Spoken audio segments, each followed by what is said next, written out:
सभी श्रोताओं का विज्ञान की दुनिया में हार्दिक स्वागत, अभिनंदन।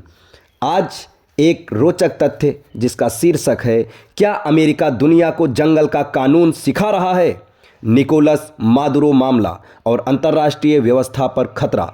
आइए जानते हैं पूरा रहस्य। जब कोई ताकतवर देश किसी दूसरे संप्रभु राष्ट्र के राष्ट्रपति को पकड़कर अपनी अदालत में पेश करने की बात करता है, तो सवाल सिर्फ उस व्यक्ति का नहीं रहता, सवाल पूरी अंतर्राष्ट्रीय व्यवस्था का हो जाता है। वेनेजुएला के राष्ट्रपति निकोलस मादुरो के खिलाफ अमेरिका द्वारा न्यूयॉर्क में मुकदमा चलाने की कोशिश ने यही सवाल खड़ा कर दिया है।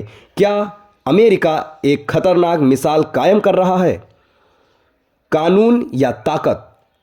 अमेरिका का तर्क यह है कि मादुरो ड्रग तस्करी और अपराध में शामिल है, इसलिए उन पर कार्रवाई जायज़ है।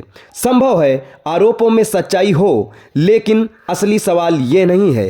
असली सवाल है, क्या कोई देश अपने कानून को दूसरे देश के राष्ट्रपति पर थोप सकता है? अंतर्राष्ट्रीय कानून साफ कहता है कि किसी भी संप्रभु देश के मौजूदा राष्ट्रपति को बिना उस देश की सहमति या संयुक्त राष्ट्र जैसे मंच की मंजूरी के गिरफ्तार नहीं किया जा सकता। इसे ही सोवरिजिन इम्यूनिटी कहा जाता है। अमेरिका ने इसी सिद्धांत को कमज़ोर किया है।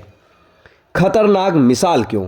अगर अमेरिका ऐसा कर सकता है तो कल चीन कह सकता है कि ताइवान का राष्ट्रपति अपराधी है।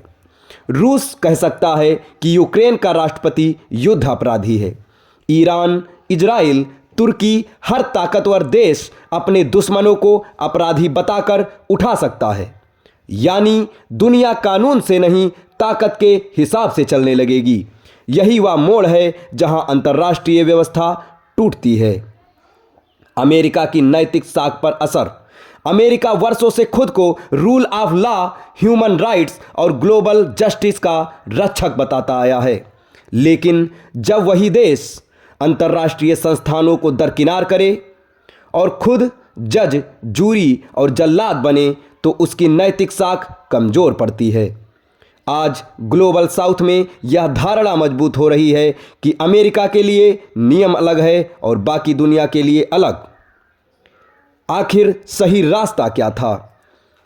अगर मादुरो ने सच में अपराध किए हैं तो मामला इंटरनेशनल क्रिमिनल कोर्ट में जाना चाहिए था, या फिर संयुक्त राष्ट्र के जरिए सामूहिक कार्यवाही होती, या फिर कूटनीतिक और आर्थिक दबाव बनाया जाता। एक तरफा गिरफ्तारी की धमकी न्याय नहीं, शक्ति प्रदर्शन है।